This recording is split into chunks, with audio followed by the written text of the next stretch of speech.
On va attendre encore un peu qu'il y ait deux, trois personnes qui nous rejoignent. Et puis après, on va lancer ça.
Euh,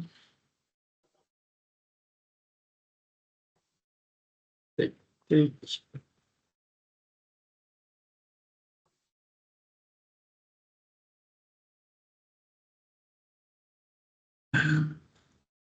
Bon, bah sinon on peut commencer à attaquer, je pense, à faire venir les quelques personnes manquantes.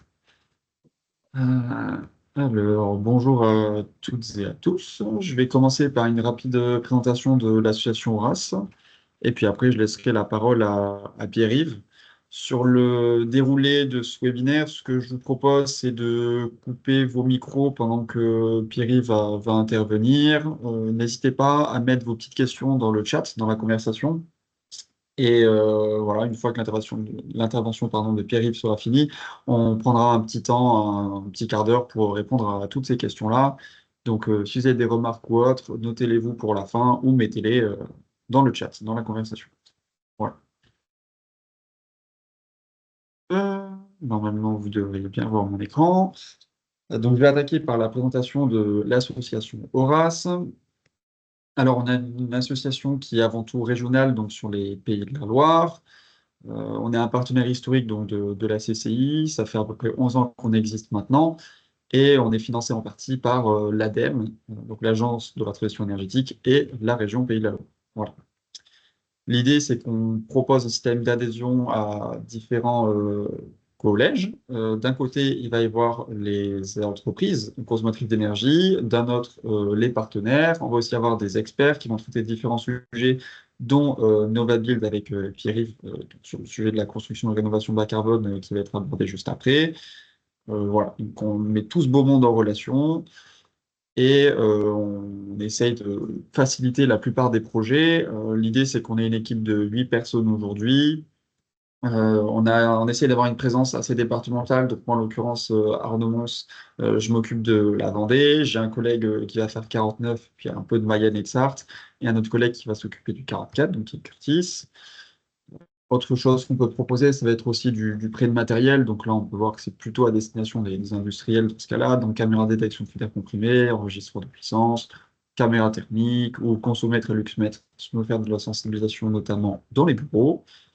Et voilà, après on propose tout un programme d'animation. Vous pouvez le retrouver sur notre site internet. N'hésitez pas à y jeter un coup d'œil. Vous vous abonner à la newsletter Horace, tout simplement. Je peux citer notamment notre gros événement à venir, donc le 7 novembre à l'Hôtel de la Région à Nantes, donc qui est l'Horace Energy Tour, qui est notre grand événement annuel. Il y a toute une matinée qui est prévue là-bas, donc avec des différentes conférences, des tables rondes, etc. Donc n'hésitez pas à venir nous voir. Voilà, on propose aussi un annuaire avec tous les experts référencés et quelques petites choses pour les adhérents, nos suivi de consommation, certains outils et autres. Je vais maintenant laisser la parole à Pierre-Yves. Si tu veux partager ta présentation, tu peux y aller. Hop. Parfait. Tu as ton micro coupé par contre, Pierre-Yves. Hop. Est-ce que ça marche mieux là? Là, on t'entend beaucoup mieux, là. C'est mieux. Voilà, je te laisse prendre le lead. Merci Arnaud, bonjour à toutes et à tous. Et surtout, je voulais commencer à remercier Horace. On est partenaires de longue date. Ça fait une dizaine d'années qu'on travaille ensemble et on est en train de développer, y compris avec l'association Alizé et l'association Atlanson, une offre commune d'accompagnement des acteurs impliqués, intéressés sur les questions de rénovation. Et donc, c'est dans le cadre de ce partenariat que ce matin, je vous fais cette petite présentation euh, assez ouverte. En fait, l'idée, c'est d'attirer notre attention ensemble sur tous les chemins que nous allons devoir parcourir pour réaliser les transformations de la construction qui sont plutôt maintenant vécues comme indispensables. Donc, nous, on en a repéré 8. Alors, je me rends compte que j'arrive pas à passer à la slide. Oui, voilà. Donc, je me présente. Je suis Pierre-Yves Legrand, directeur de Novabuild. Un petit mot sur Novabuild, évidemment, pour commencer. Notre association a pour but de fédérer et mobiliser les acteurs de la construction, de l'immobilier et de l'aménagement au Pays de la Loire. Plusieurs mots importants là-dedans. D'abord, la cible qui on regroupe, construction, aménagement, immobilier. Donc, ça veut dire en fait tous les gens de l'acte de construire, ceux qui fabriquent la ville, on va dire, d'une façon assez globale, et on les fédère. Donc, ça veut dire qu'on est présent sur l'ensemble de la chaîne de valeur par nos adhérents, 450 adhérents. Et surtout, l'objectif, c'est de les mobiliser. Mobiliser pourquoi? Mobiliser vers la transformation de leurs pratiques. Et donc, en fait, on est un outil de conduite du changement. Et pour cette conduite du changement, donc on a le soutien de la région des Pays de la Loire, la Chambre de commerce et d'industrie de Saint-Nazaire, de Nantes-Saint-Nazaire, Nantes Métropole, et évidemment de nos 450 adhérents. Donc ça, c'est une courbe qui est très connue de la conduite du changement. Souvent, la conduite du changement, elle est vécue, on va dire, de façon assez individuelle. Voilà, une entreprise qui doit se transformer. Nous, on va évidemment raisonner de façon collective. Et on a tous bien connu ce moment du choc, du déni, voire de la colère, au moment où on a découvert que la question climatique, elle était incontournable, et qu'on n'allait pas pouvoir y échapper comme ça en baissant les yeux. Nous, on pense aujourd'hui qu'avec nos adhérents, on est plutôt dans la phase jaune, là que vous voyez en bas, acceptation, début d'expérimentation. Bien sûr, il y a encore des gens qui sont un petit peu en dépression, on va dire. Et on est encore loin de la phase finale joyeuse et radieuse. Donc nous, derrière ça, notre euh, offre de service est classique dans les associations, assez proche de ce que fait Horace dans son domaine. D'abord le sourcing, la mise en réseau, parce que apprendre ensemble, travailler ensemble, trouver des solutions ensemble, c'est la voie de sortie de ces difficultés pour favoriser le passage à l'action, et ça passe évidemment par l'innovation. Donc tout ça, c'est ce qui permet à chacun des maillons de la chaîne, ce qui nous permet de vous accompagner ou d'accompagner les personnes qui nous sollicitent. Et donc je disais, on va aller regarder 8 chemins qui sont 8 réponses, 8 solutions à 4 enjeux énormes qui nous tombent dessus. Et quand je dis nous, pas seulement la construction, mais qui sont des enjeux de société. Le premier enjeu, c'est l'enjeu climatique avec les deux volets. L'atténuation, il faut appuyer sur le frein, il faut baisser le niveau carbone, on va en parler assez rapidement. Et l'autre enjeu qui est l'adaptation. Nos vies ne sont pas adaptées à +3 à +5 degrés, et ça va avoir des conséquences sanitaires extrêmement graves. Et donc, nous avons des responsabilités là-dessus. Et puis, comme ça ne suffisait pas, on a 2 autres enjeux sur lesquels il faut qu'on travaille. L'enjeu de la biodiversité. Nous sommes un des principaux responsables, l'aménagement, l'immobilier, de la perte de la biodiversité. Aujourd'hui, c'est bien documenté, on sait ce qui est en train de se passer et c'est très grave. Donc il y a aussi à travailler là-dessus. Et puis, comme ce n'est pas suffisant, nous sommes dans le magnifique siècle de l'épuisement des ressources. Qui dit épuisement des ressources dit évidemment solution sur la circularité.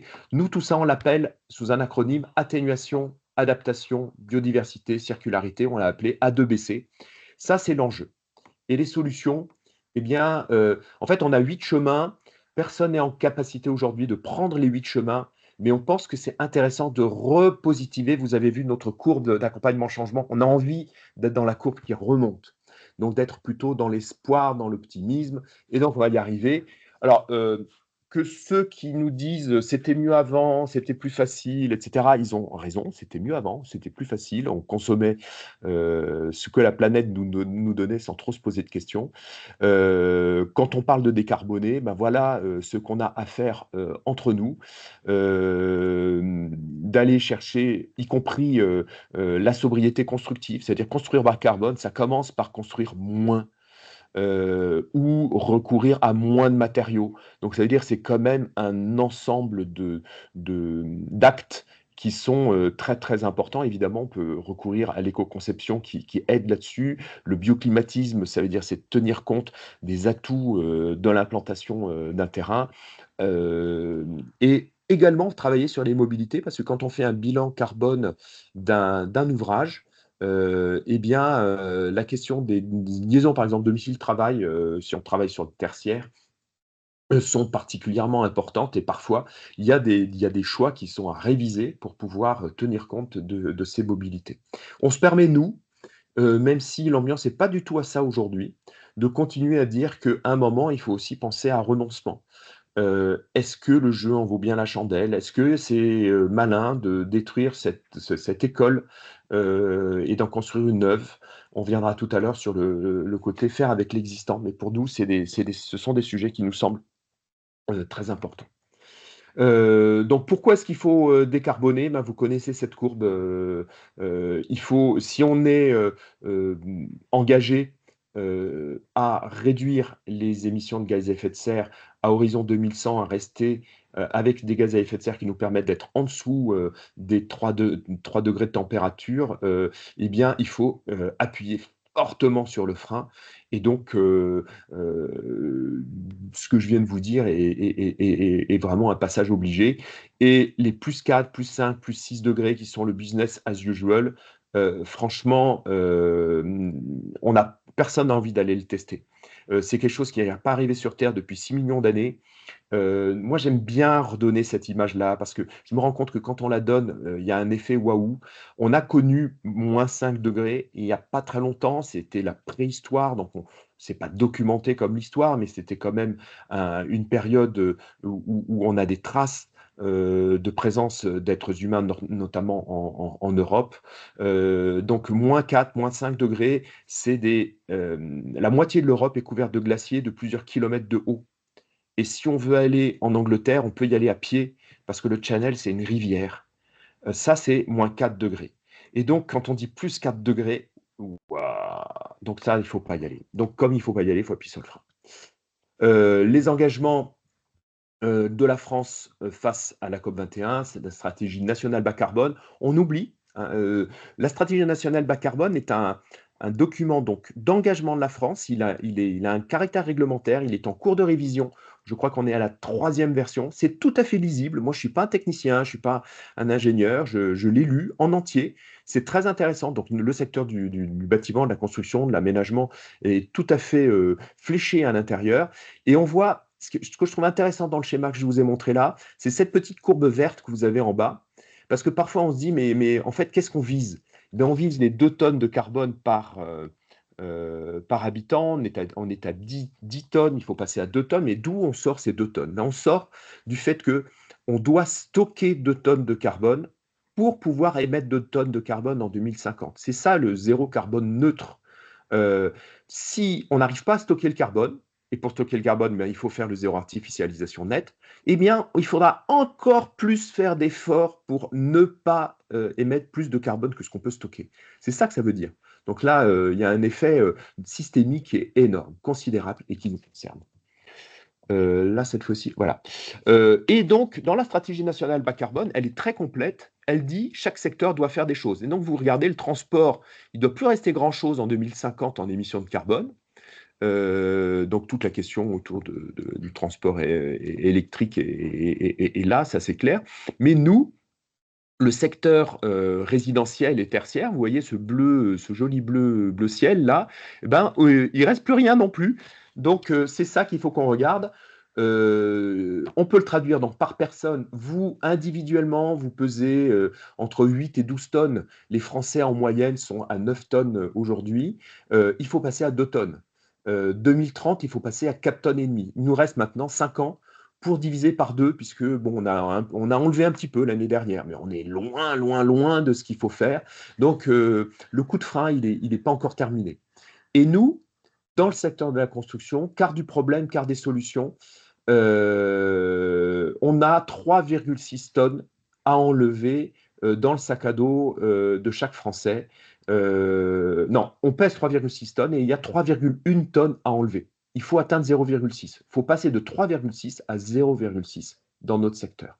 C'est ça l'objectif de neutralité carbone de notre secteur. Ça vous donne, et on préfère nous faire ce calcul à partir de chacun individuellement parce que ça fait moins de millions de tonnes. Parce que quand on calcule en millions de tonnes, c'est un petit peu compliqué. Là, vous pouvez faire votre test vous-même sur la plateforme qui s'appelle MyCO2. MyCO2 était payante jusqu'à peu de temps et maintenant elle est libre et disponible. Donc vous ferez le calcul et ça vous permettra d'appréhender cette question-là plus précisément. Donc sur quoi est-ce qu'il faut agir pour baisser? On a une vision très très claire et là on voit apparaître des choses qui sont parfois contre-intuitives. Alors vision claire, on a quand même une tonne dans le logement. Euh, donc voilà, c'est pas pour rien qu'on parle beaucoup de logement. Mais le tertiaire, vous voyez, 500 kilos sur les 3 tonnes qu'il faut enlever, c'est pas rien, c'est pas pour rien qu'avec Horace, Alizé, Atlanson et Novabuild, on se focalise beaucoup sur cette question du tertiaire parce qu'il y a beaucoup de choses, il y a beaucoup de gains à aller chercher. On le présente aussi avec ce schéma-là, ça permet de voir les gros, nous on appelle ça gros cailloux, petits cailloux. Aménagement et travaux publics, vous voyez, ça fait partie des cailloux sympathiques aussi. Comment on fait? Ben, d'abord, c'est la réduction des consommations d'énergie. Je vous ai parlé tout à l'heure de la liaison domicile-travail. Les matériaux carbone, vous voyez, je disais, il y a quelque chose qui sont contre-intuitifs. Bien sûr, c'est 400 kilos quand même hein, qu'il faut aller chercher avec les matériaux biocarbone, mais l'essentiel d'abord et avant tout, c'est de réduire les consommations d'énergie. Et donc, c'est pas pour rien qu'on est tous focalisés là-dessus, c'est pas juste pour gagner financièrement, c'est que là, le gros caillou, il est là. Donc on le représente ici aussi, ça permet de voir un petit peu les proportions. Donc voilà, décarboner, je vous le remets, voilà tout ce qui est à faire. Concrètement, comment ça se traduit? Pour nous aujourd'hui, dans notre territoire, on a un territoire qui est exemplaire parce qu'il vise les niveaux et les seuils de 2030 pour du neuf. En réalité, ils n'y sont pas encore, mais on va dire ils visent. C'est le territoire de Pierre-Mille-les-Îles. Là, je vous ai mis un des projets de Pierre-Mille-les-Îles. Vous voyez aussi qu'on est en ville, en densité et avec des niveaux carbone faibles. Et pour y arriver, c'est un travail de dingue qui a été mené par l'aménageur avec sa maîtrise d'œuvre et aussi donc par tous ceux qui ont répondu aux appels d'offres. 4 ateliers créatifs et participatifs organisés par Novabuild, un sourcing de 2 années pour dire là, ce bâtiment-là, je le veux en paille, c'est faisable, vous pouvez y arriver. Et on va atteindre le niveau carbone le plus faible possible avec 3000 logements quand même à installer. Donc là, je vous ai fait le premier des chemins, c'est le plus long, le plus complexe, le plus visible. Donc j'ai mis un peu plus de temps, je dis ça pour rassurer un petit peu Arnaud qui doit se dire waouh, waouh, waouh, s'il met autant de temps pour les 8, ça va être un petit peu long. Le deuxième sujet, ça va avec la question de l'adaptation, atténuation, adaptation, sur le sujet de la question de la santé des habitants va être vraiment prégnante dans les années à venir. Donc santé, bâtiment, et on a plein de choses qui sont liées à cette question du prendre soin des humains. Un petit diagnostic, si on se prend que 1,5 degré, c'est pas simplement la température qui augmente, c'est la durée pendant laquelle des températures trop élevées va durer. C'est donc ces vagues de chaleur, le nombre de jours de gel, et on voit bien que quand il y a moins de gel, il y a des conséquences, et des précipitations moyennes qui vont se concentrer à certaines périodes de l'année. Et donc, si on a des terrains qui sont pas, qui sont très artificialisés, eh bien, ça provoque les inondations qu'on a vues il n'y a pas très très longtemps. Une des solutions, C'est une mode actuellement, et des fois les modes c'est bien. Il faut quand même s'en réjouir. On a des espaces qui étaient extrêmement artificialisés, inutilement artificialisés, qui étaient les cours d'école, qui peuvent devenir demain des refuges climatiques. Pour des périodes de grande chaleur, on va avoir besoin d'offrir aux habitants des espaces, des lieux où, avec la présence arborée, on pourra diminuer les températures, apporter de la fraîcheur, parce qu'en fait, notre ventilateur naturel, c'est l'arbre et c'est tout l'ensemble végétal qu'on peut remettre en ville. Troisième parcours qu'il faut poursuivre, j'ai dit tout à l'heure prendre soin des humains, il fallait chercher aussi le prendre soin du vivant. Vous m'avez entendu déjà parler du zéro artificialisation net, c'est là qu'on le voit arriver, avec cette question qui est quand même très très forte aujourd'hui de la perte de la biodiversité, qui passe forcément, si on veut échapper à ça, à retravailler sur nos sols pour qu'on ait des territoires vivants, les trames noires, vertes, bleues, si vous voulez, dans les échanges, on en reparlera, de recréer des espaces qui permettent que ce soit, y compris dans la partie urbanisée. En fait, le véritable enjeu sur le prendre soin du vivant, c'est pas de faire des réserves. Elles existent. La France est plutôt en avance là-dessus. Elle fait des choses de très haute qualité. Mais ce qui est intéressant, c'est d'arriver à concevoir la densité, la densification, la ville, avec également la préservation du vivant. Et donc, ça passe par de la désimperméabilisation, de la renaturation, la régénération, travailler sur des zones humides, ne pas être débordé par la flotte quand il pleut. Donc, on a vraiment des grands sujets. Et on adore ce projet à Saumur. C'est un parking que vous avez là devant les yeux. Non, en fait, c'était un parking il y a 10 ans. Il a été renaturé, donc la couche de revêtement a été retirée et il a été remis à un état naturel, mais pas antérieur, puisque c'est une zone urbaine. Il y a le collège qui est juste en face. Là, c'était le parking pour le collège. Les parents déposaient leurs enfants là. Euh, et le choix qui a été fait par le paysagiste au Clos Coutard, l'agence dont vous avez le nom en dessous, voilà, Talpa, parce que je ne, comme voilà, j'ai un petit cache, je viens de le bouger.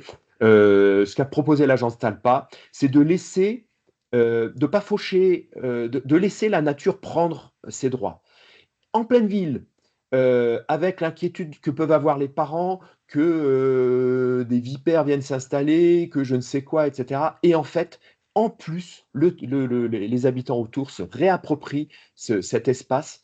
Et en fait, c'est un bel exemple pour les habitants que c'est possible, qu'on peut le faire. Alors, j'essaye de... En fait, hop, hop, voilà. Je pense que j'en suis au quatrième fer circulaire. Je vous disais, on est dans ce magnifique siècle de l'épuisement des ressources. Je pense qu'on n'en a pas encore suffisamment conscience. Bien sûr, nous, il y a une ressource qui est essentielle, qui est la ressource minérale pour le béton, qui est en cours d'épuisement, au moins dans nos latitudes. Et donc, il faut inventer cette économie circulaire. Je dis inventer parce qu'on touche, on tâtonne là-dessus sur le réemploi. On a écrit un article la semaine dernière sur notre site en disant c'est la nouvelle frontière. Un petit peu en réutilisant les mots de Roosevelt, hein, la nouvelle frontière, on va aller se développer ailleurs, faire de nos bâtiments et de nos aménagements des banques de matériaux. C'est plus facile à dire qu'à faire. On a au moins 10 années de tâtonnement pour arriver à rendre ça systémique et systématique, y compris sur la question de la réversibilité. Enfin, vous voyez toutes ces questions-là. Et un des projets emblématiques qu'on adore en région, parce qu'il est emblématique à l'échelle nationale, c'est Terrien Architecte qui l'a fait pour Emmaüs. Emmaüs n'y avait pas pensé. Emmaüs spécialisé dans le réemploi depuis toujours, mais pas dans le réemploi pour le bâtiment, voulait faire une rénovation et à un moment, Terrien leur dit mais en fait, il faut que ce soit un bâtiment exemplaire du point de vue du réemploi. Et donc, en plus, ça peut être beau. Alors, le beau, on a chacun les goûts et les couleurs, quoi, hein. Une belle façade vitrée avec une de vitrage et aluminium, bon, ben voilà, aujourd'hui on est habitué à ça, on voit ça à la Défense par exemple, mais on peut aussi y trouver dans ce chaos de menuiserie, on peut y trouver aussi une esthétique, en tout cas à nous aussi de savoir valoriser ce genre de choses. Le faire avec l'existant, pour moi, euh, c'est le chantier de la décennie. Je disais, faire circulaire, on doit tâtonner dans la décennie pour y arriver. Le faire avec l'existant, on doit le faire. Il y a vraisemblablement autour de 20 millions de bâtiments à rénover pour arriver à économiser la tonne de carbone que je voyais tout à l'heure. Et ça passe, et nous on ne dit pas rénover, on dit faire avec l'existant. Donc ça veut dire que c'est une culture, c'est se dire ce que je l'ai, je le garde. Je jette pas un bâtiment, ça se jette pas. Ça a une énorme valeur. D'abord parce qu'on a prélevé des ressources pour le faire. Il y a des gens qui y ont vécu. Il y a un respect d'une histoire. Et donc, on ne détruit pas un bâtiment sans trembler. C'est un peu le message qu'on veut donner. Et donc, il y a tout ce travail là derrière. Vous voyez apparaître carnet de suivi des ouvrages, entretien, durabilité, coût global, économie de la fonctionnalité. Évidemment, si vous êtes locataire, le propriétaire qui, lui, va gagner de l'argent par l'exploitation du bâtiment va avoir plus intérêt à mettre de l'argent dans son bâtiment que si vous, vous êtes propriétaire occupant. C'est hyper classique, on le voit très très bien dans le tertiaire, mais on a plein de retours là-dessus. Donc il y a un vrai intérêt à changer de pratique sur ces questions-là. Et puis, on est dans une région assez extraordinaire là-dessus, sur la rénovation, la massification de la rénovation. On est la région la plus impliquée dans la question de la massification de la rénovation. Ici, vous avez la résidence Georges Gauthier au Mans, c'est tout au pluriel, quoi. C'est le plus grand chantier de rénovation en France. Il est en Pays de la Loire, avec un appel d'offres lancé par l'Union sociale de l'habitat avec une quinzaine de bailleurs sociaux, un appel d'offres unique pour 15 bailleurs sociaux, un truc de dingue. Et là, en termes de volume, un truc de dingue. Et ils sont en train d'y arriver. Le chantier est en cours de finalisation. C'est dément. Et ils nous disent, alors au départ, ils disaient, on ne savait pas que c'était impossible, donc on l'a fait. Bon, vous voyez bien, c'est un peu une blague, mais voilà, c'est just do it, c'est faisable. L'innovation, on aime bien parler d'innovation et je sais que là, autour de la table, il y a des gens qui sont très innovateurs. L'innovation, c'est le pas de côté, c'est faire autrement. Et nous, on a envie de dire, oui, l'innovation technologique, c'est une part des solutions, au moins à court terme, pour baisser les 20 ou 30 dont on a besoin au début. Mais pour faire moins 50, moins le facteur 4, divisé par 4 son poids carbone, l'innovation, c'est pas en rajoutant, c'est en enlevant. La perfection, c'est quand on n'arrive plus à rien enlever. Et nous, on pense que l'innovation, ça doit être un raisonnement avec de la créativité, en allant chercher des solutions comme le biomimétisme, pourquoi pas la construction hors site qui chez nous est quelque chose en phase de très fort développement, pour aller chercher des choses différentes. Et quand on dit rénovation, innovation, souvent on oublie l'innovation non technologique. Et pour nous, l'innovation non technologique, elle est au moins aussi importante que l'innovation technologique. Et là, vous avez un bailleur social qui s'appelle Podelia à Angers, qui avait 4 anciennes cités d'urgence. Et vous voyez, c'est des trucs qui devaient durer 10 ans et qui sont restés 70 ans dans le jus, et qui voulaient il partait d'un principe, si on passe les mêmes appels d'offres que d'habitude, il n'y a aucune raison qu'on ait des réponses différentes. Et si on veut des réponses différentes, il faut changer de système. Et ils sont venus nous voir à Novabuild en nous disant, et si on faisait un hackathon?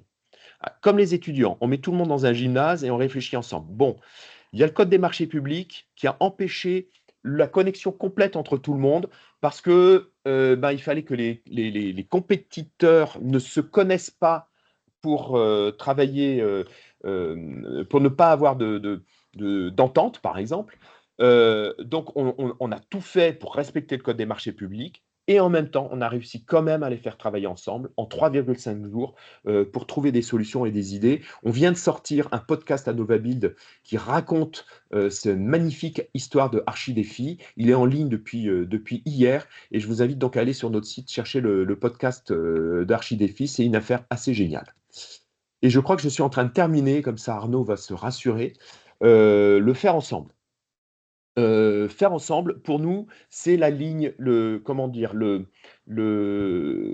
la ligne, rouge qu'il faut suivre, qui fait le lien entre tout ce que je viens de dire. C'est tellement dur ce qu'on va avoir à faire ensemble que personne ne peut y arriver seul. Alors le travailler ensemble, ça a démarré, heu, avec le Grenelle de l'environnement. Moi, j'aime bien rappeler que nos politiques publiques, on a dû changer 5 fois de majorité depuis le Grenelle de l'environnement et pourtant, on a les mêmes contraintes réglementaires dans notre secteur depuis le Grenelle. Ça a démarré au Grenelle et la RT 2012, qui est issue du Grenelle de l'environnement, elle donnait une obligation de résultat de performance énergétique pour un bâtiment neuf, obligation de résultat avec vérification d'un niveau de performance en mettant en dépression le bâtiment et en vérifiant qu'est-ce qu'il y a comme rejet. Waouh! Et pour y arriver, comme c'était une obligation de résultat, il fallait arriver à du travailler ensemble. C'est comme ça qu'un truc comme NovaBuild a été créé. On a été créé avec le Grenelle de l'environnement pour répondre à ce travailler ensemble. Et donc pour nous, ça reste quelque chose. Aujourd'hui, on est en train de le structurer, de se dire, en fait, nous, notre métier dans notre association, je vous disais, c'est de le changement des mentalités, mais en fait, la réalité de notre métier au quotidien, c'est de favoriser des coopérations entre les acteurs. Ça commence simplement par je te connais alors qu'avant je ne te connaissais pas, à nous avons intégré une solution commune et nous avons imaginé des choses ensemble qui n'existaient pas auparavant. Et donc là, vous avez tout ce qui est participatif relève de ça. Évidemment, on peut se dire c'est des surcoûts, c'est plus complexe, c'est plus long, mais travailler avec les futurs occupants d'un lieu pour qu'ils imaginent eux-mêmes ce lieu-là, c'est tellement enthousiasmant. En tout cas, c'est les retours que nous font des gens comme Formasis et l'atelier Bel-Enfant avec Harmonie Habitat et Habitat, SSC Habitat à Guérande. C'est un super projet, extrêmement, allez, j'allais dire simple. Et pour nous, simple, ça veut dire beaucoup mieux que grandiose, quoi. C'est le projet qu'il faut pour les gens. Alors je disais que c'était le dernier, mais en fait, j'en ai un dernier. Là, ça y est, je suis arrivé au 8e. Faire local et renouvelable. Hem, on est tous ancrés dans nos territoires, et donc cette question, en fait, elle est tellement évidente. Mais par exemple, vous voyez que les biosourcés, vous pensiez que chez nous, ils allaient arriver très, très fortement. J'ai parlé de décarboner tout à l'heure, mais pour nous, décarboner, c'est pas forcément les biosourcés. Il faut mesurer et si les biosourcés sont une réponse à la décarbonation, tant mieux. Mais pour nous, l'intérêt du biosourcé, c'est avant tout un intérêt de proximité. Donc là, vous avez les principales filières qui sont présentes en proximité chez nous, bois, paille, chanvre, roseau et lin. Et on est pratiquement pour toutes en pratique courante aujourd'hui, c'est-à-dire couvert par les assureurs, on est sur des choses connues et reconnues. Nous, on ne supporte plus qu'on nous dise c'est innovant. Les recours aux biosourcés, c'est pas innovant. On fait ça depuis toujours, et même avec l'architecture et la construction d'aujourd'hui, c'est de la pratique courante. Il n'y a rien d'innovant à aller recourir aux biosourcés, c'est simplement différent de l'architecture et de la construction telle qu'on la faisait auparavant. Et puis, il y a plein d'autres choses qu'on peut faire en circuit court. Alors, on aime beaucoup ce projet-là. D'abord parce que c'est la région des Pays de la Loire, et la région des Pays de la Loire, eh bien, quand on est une structure régionale, on a des liens étroits avec le conseil régional. Et le conseil régional des Pays de la Loire a fait le choix de faire le plus important lycée en isolation paille de France. Il est à Esnay en Vendée. Et l'isolation paille, ça a poussé des entreprises à l'avantage d'un grand maître d'ouvrage qui donne des ambitions fortes, et qui va jusqu'au bout de son projet, c'est que derrière, on crée une filière. Aujourd'hui, construire en paille, grâce à des projets comme cela, c'est quelque chose qui est maintenant, je vous disais tout à l'heure, de la pratique courante, sans être encore complètement de la pratique commune. Mais quand j'ai démarré à Novabile il y a 12 ans et je parlais de paille, les gens éclataient de rire. Aujourd'hui, on n'éclate pas de rire parce que c'est une des solutions pour ce que je vous ai indiqué tout à l'heure. Et là, on a un exemple absolument emblématique avec un confort d'été. euh, Tout se lie avec un confort d'été qui est incomparable parce que le déphasage que proposent ces matériaux, et en particulier la paille, donne un confort d'été assez naturel. Voilà, en résumé, les 8 thématiques de Novabuild, et je crois que cette fois-ci, Arnaud, je vais pouvoir te passer la parole. Tac, merci, merci beaucoup Pierre, c'était très inspirant comme intervention pour le coup, très très intéressant aussi. Du coup, si parmi les participants vous avez des petites questions, c'est le moment, on est là pour y répondre, donc voilà, n'hésitez pas, c'est maintenant.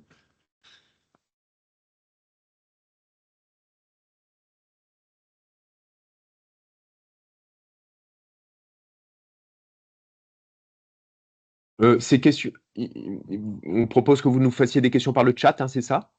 Bah là ils peuvent, enfin si vous en avez, vous pouvez directement allumer votre micro et prendre la parole. Voilà, s'il y a des questions, hein. S'il n'y a pas de questions, c'est que c'était très très clair. Vous êtes tous Et, partis en courant là, ou vous êtes toujours là? ah oui, il y a toujours tout le monde, hein.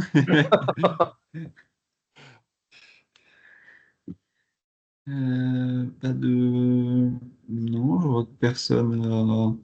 Tout le monde a son micro coupé, donc il ne doit pas avoir de questions. Tac, Ah, il y a tac. quelqu'un qui a écrit quelque Ah, chose. Ah, je dois y aller. Bon, d'accord. J'étais resté sur le premier horaire. Je comprends. pas de souci. Hop. Et donc Thomas, quand vous voulez, on peut poursuivre les conversations et je peux aussi faire des interventions plus ou moins pointues. Et on a dans l'équipe des gens qui, sur tous les sujets, peuvent répondre et faire des interventions beaucoup plus pointues, inspirantes aussi, mais avec des solutions sur chacun des 8. Là, j'ai pris l'ensemble du champ. Et donc, n'hésitez pas à venir nous solliciter, alors pour des interventions, mais aussi sur des sujets concrets. Voilà, une extension d'une usine, comment est-ce que j'intègre les 8 chemins qui ont été présentés tout à l'heure. Voilà, on est à vos dispositions pour vous aider à réfléchir. On fera pas, nous, on emmène des adhérents qui sont dans de la maîtrise d'œuvre et de la maîtrise d'ouvrage et des entreprises de construction, donc on ne se substitue pas à eux. On va vous aider à réfléchir, à poser les bonnes questions avant de rentrer en relation avec des professionnels. C'est très très clair pour le coup. Je vois qu'il n'y a pas de prise de parole. Donc, j'en déduis que bah, c'était aussi clair pour la plupart des participants, qu'il n'y a pas de questions particulières. Donc, merci beaucoup Pierre. Voilà, pour les différents participants, bah, comme ça vient d'être évoqué, n'hésitez pas à contacter Novabuild si vous avez des projets ou autres. Je pense que tu y répondras avec grand plaisir. Et puis, sinon, nous, on va avoir d'autres webinaires à venir sur d'autres sujets. Donc, pareil, n'hésitez pas à aller regarder notre site internet. Hop, je vois. Ok. Tu as tous les remerciements des, des différents participants dans le chat. Je vais Parfait. mettre en ligne dans la journée le support sur notre site internet. On a une rubrique ressources et donc vous irez le retrouver sur le site. Comme ça, je pourrais aussi te le passer, Arnaud, hein. Je ne sais pas Ouais, si vous rediffusez ça après. Je, si, si, je, totalement. je la transformerai Totalement. en un beau PDF que je te passerai dans l'après-midi, Arnaud. Ok, parfait. Parfait, parfait. Bon, bah, merci à toutes et à tous. Bon appétit. Et puis, bonne fin de journée. Encore merci Pierre. Et puis, À très bientôt. à très bientôt, exactement. Voilà, il y a des gens qui Merci. continuent d'écrire un petit peu, on ne ferme pas tout de suite, Ouais, histoire, ouais, et on ne sait effectivement, je vois jamais qu'il y a si encore jamais il y des avait quelqu'un remerciements. qui. Hop, hop, tac, tac, tac. Parfait. J'ai Merci pas Pierre. regardé dans la liste des participants, j'ai pas regardé un peu le profil qu'ils avaient. Alors là, il faut que je joue avec Laetitia. C'est elle qui a les noms et elle doit avoir les mails. Donc elle pourra te... Attends, je me note ça. Je pense qu'il pourra t'envoyer un peu tout ça. Attends, je me note juste ça sur mon bloc-notes. Euh, Et puis, comme c'était enregistré, vous le mettez en ligne, le webinaire? Comment vous faites? C'est sur ouais, alors nous, YouTube? on a une chaîne YouTube. Ouais. Donc, ce qui se passe, c'est que